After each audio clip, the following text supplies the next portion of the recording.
round, the negative has started to stray from the affirmative case, and it's gotten a little confused about some of our points.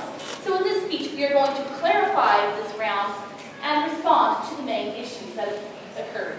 Now, under Inherency 1, basically, our original point was how aid is fueling corruption. And basically, they said, who's been in charge of the money? We give the money, and who's in charge? Does the U.S. tell India how to spend it, or does India get to spend it?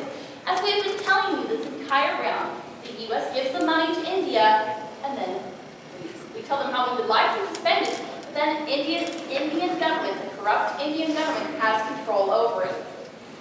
As we will talk about later, this starts to fuel corruption.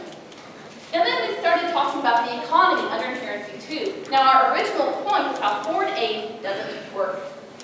Now, under the economy, basically she said, they defined their point. They think foreign aid is a good thing and helps the economy. Again, it may be helping the economy, but bilateral foreign aid is not, A, it's supposed to be helping the economy, it's supposed to be helping the people, and they never said the people were being helped. And secondly, their evidence never specifically said the economy was doing better because of foreign aid. It said the economy had improved, but it never gave us the reason why. They just assumed it was because of foreign aid. As we have seen, their evidence did not explicitly say that.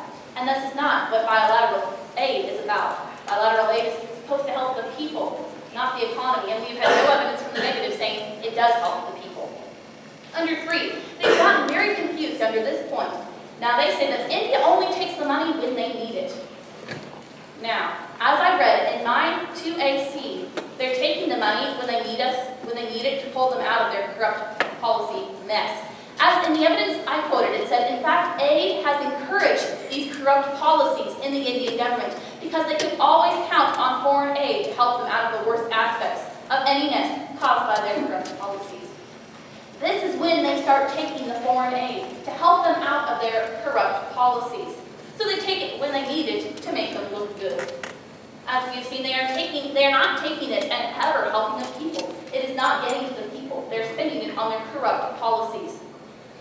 Now, under solvency, they wanted to know which charities. Now, as my partner stated in his last speech, we let the individuals choose the charity. The individuals, as stated in our 1AC, they decide on what is the effective charity. Now, charities, as stated in the 1AC, have to be careful because, as the specific quote said, the news travels fast. So if they spend their money incorrectly, it gets published. People know about it. People get to decide the charity they want to go to. And in fact, charities usually decide on which areas need the most help. So if India is needing a lot of help, that is where they usually put their money towards. And there are specific Indian charities that the people can donate to. We will let the individuals decide instead of the U.S. deciding how to spend their tax dollars that are supposed to be helping the U.S. Under the second point, basically she says, who's using the money? Is it going through the Indian government? Again, as my partner clarified in his speech, charities do not go directly through the Indian government. The government never gets to touch the money.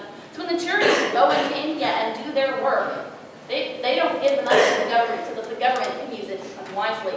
The charities use it to help the people. So we don't have the problem of government corruption. Solvency 3 was basically about the debt. And basically she said, our debt is increasing annually. How will you help this?